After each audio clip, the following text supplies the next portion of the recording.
El fin de pasado, Max Verstappen triunfó en México y se convirtió en el piloto con el mayor número de victorias en la temporada, y sin duda lo celebró con su equipo.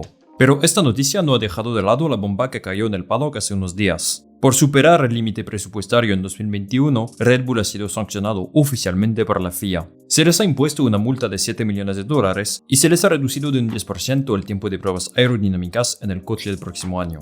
Eso es el resultado de una discusión larga entre Red Bull y la FIA, que al parecer duró varias semanas. Las sanciones son consideradas duras por Red Bull, pero insuficientes para una gran parte del público. Recordemos que Ross Brawn, director general de la F1, nos dijo hace unos años que un equipo que no respetará el límite presupuestario será sancionado con severidad, incluso podría ser descalificado del campeonato. Esto no ha sido el caso de Red Bull y muchos observadores consideran que la FIA ha sido indulgente. Por lo tanto, antes de analizar el impacto de las sanciones contra Red Bull, es imprescindible entender una cosa: ¿de qué son culpables exactamente y por qué la FIA ha impuesto estas sanciones?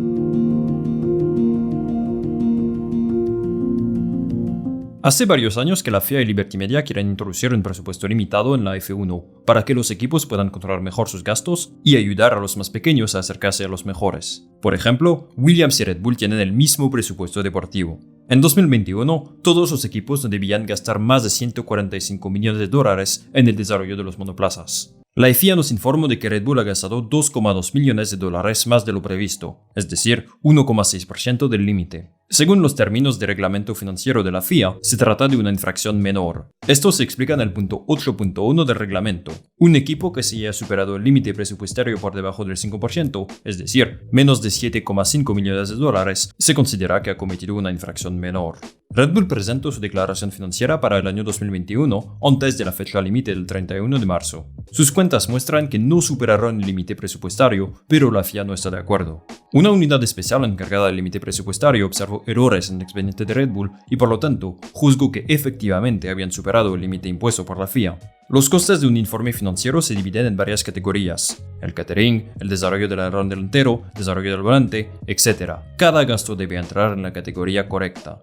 Y aquí, la FIA nos dice que Red Bull ha cometido errores de cálculo en 13 categorías. Es bastante técnico, pero para decirlo de forma sencilla, casi $6,5 millones de gastos se colocaron en categorías incorrectas. Por ejemplo, hay errores en las bonificaciones a los empleados, en el catering y en muchas otras cosas. Red Bull y la FIA han tenido que ajustar todo eso, y al final de todas estas comprobaciones se han dado cuenta de que han gastado $147,2 millones en la temporada 2021, lo que supone $2,2 millones de más. También tenemos que decir que Red Bull no aplicó correctamente un crédito fiscal, es decir, una reducción de impuestos, que habría reducido esta cifra a $600,000. Cuando un equipo comete una infracción menor como la de Red Bull, la FIA ofrece al equipo afectado un acuerdo conocido como ABA, Accepted Breach Agreement. Se trata de un documento en el que la FIA confirma que el equipo es culpable y propone un par de sanciones que considera adecuadas. La FIA tiene mucha flexibilidad. El reglamento no da sanciones claras, simplemente se nos dice que un equipo que cometió una infracción pequeña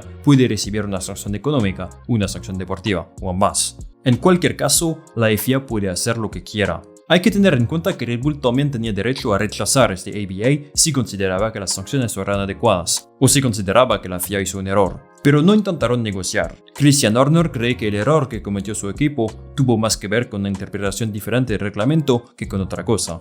Eso es algo que nos confirma la FIA. En su comunicado de prensa afirman que Red Bull ha cooperado y que en ningún caso ha tratado de ocultar información. También han tenido en cuenta que este es el primer año en el que se aplicó el presupuesto limitado. En definitiva, Red Bull debe pagar una multa de $7 millones a la FIA en un plazo de 30 días. Y también se aplica una sanción deportiva. Esta sanción será una reducción del 10% de las pruebas aerodinámicas durante un periodo de 12 meses a partir de la fecha de ejecución del ABA. Red Bull cree que esta sanción podría tener graves consecuencias para su desarrollo, quizás hasta una pérdida de 3 o 4 décimas por vuelta. Hoy en día es imposible decir si tienen razón o no, pero al final lo que tenemos que preguntarnos es si son justas y coherentes las sanciones aplicadas a Red Bull. El caso de Red Bull es complicado y es difícil juzgar si las sanciones aplicadas son justas o no, porque bueno, es la primera vez que la FIA sanciona a un equipo por superar el límite presupuestario. En cuanto a la sanción económica, nada al otro mundo. Es más simbólica que otra cosa. Red Bull puede pagarla sin problema. Lo que realmente nos interesa es la sanción deportiva, es decir, la reducción del 10% del desarrollo aerodinámico. Christian Horner describe esta decisión como enorme y draconiana. Recuerda que su túnel de viento es antiguo y que ya está en desventaja por ello. Bueno, este argumento es un poco abusivo. No es culpa de la FIA que su túnel de viento no sea tan bueno como los demás. Donde sí tiene razón es en que las sanciones podrían tener un impacto real en la lucha para el título el próximo año. Para entender por qué, primero hay que ver en qué consisten las normativas de pruebas aerodinámicas. Desde 2021, la cantidad de tiempo que un equipo puede pasar en túnel de viento está determinada por su clasificación del año anterior. Si terminas primero en el campeonato, tendrás menos tiempo en el túnel de viento. El contrario, si quedas último, tendrás más tiempo que cualquier otro equipo. Red Bull ganó el título de constructores y por lo tanto tendrá menos tiempo en el túnel de viento que todos los demás equipos de la parrilla. El tiempo base permitido en el túnel de viento es de 80 horas, pero la FIA aplica un porcentaje hacia arriba o hacia abajo según la clasificación del equipo. Por ejemplo, Williams, que terminará último, recibirá una bonificación del 15% del total, es decir, 12 horas más en el túnel de viento. Para el primer equipo es un 30% menos, es decir, 56 horas. Con la penalización aplicada, el tiempo de Red Bull en el túnel de viento es de 50,4 horas. Es un 16% menos que Ferrari y un 22% menos que Mercedes. Cuando lo pones así, te das cuenta que sí puede tener consecuencias. Esta decisión perjudicará a Red Bull, porque las pruebas aerodinámicas son de gran importancia. Pero una pregunta, cuando tienes el mejor coche en la parrilla, ¿te va a doler tanto? Era imprescindible desarrollar un coche fuerte este año porque tendrá un impacto en las próximas temporadas, al menos hasta 2025. El Red Bull es el mejor coche en la parrilla, está muy bien en cada circuito y Verstappen puede ganar en cualquier lugar. Yo creo que esta sanción habría tenido un impacto mucho mayor si se hubiera aplicado en la temporada baja del año pasado. Lo más importante era desarrollar un concepto de monoplaza que funcione, y Red Bull lo ha hecho perfectamente. Este desarrollo tan exitoso les permitirá jugar en la parte delantera de la parrilla durante las próximas temporadas. La sanción deportiva no cambiará eso. Tal vez sus competidores les amenacen más, eso es totalmente posible, pero no creo que de golpe pasarán al midfield o algo así. Tendrán un coche que se peleará en la parte delantera de la parrilla la próxima temporada, pero realmente lo que les va a costar es tener un coche competitivo durante toda la temporada. Un campeonato de Fórmula 1 es muy largo. El año que viene, el calendario se ampliará a 24 carreras, el mayor número de la historia. Cuando se tiene eso en cuenta, es evidente que una penalización del desarrollo de la monoplaza tendrá un impacto. Red Bull va a perder rendimiento en comparación con lo que habría podido producir sin una penalización. Horner tiene razón cuando dice que van a perder algunas décimas por vuelta, pero ni siquiera esta desventaja les impedirá producir un coche capaz de ganar un título en 2023. Lo que me asusta, y esto es un comentario que compartió Frederick Vasseur, es que esta sanción es más de marketing que otra cosa. Desde un punto de vista de imagen, la FIA tenía que sancionar a Red Bull y es lo que ha hecho. Pero me parece que desde un punto de vista económico, no tenía ningún interés en sancionar de forma más dura a Red Bull. Yo creo que la sanción impuesta a Red Bull es justa de alguna manera, porque es lo que la FIA ha indicado en su reglamento, pero hay una falta de claridad en la normativa. La FIA es quien decide tranquilamente en su rincón qué sanción aplicar y tiene mucha flexibilidad.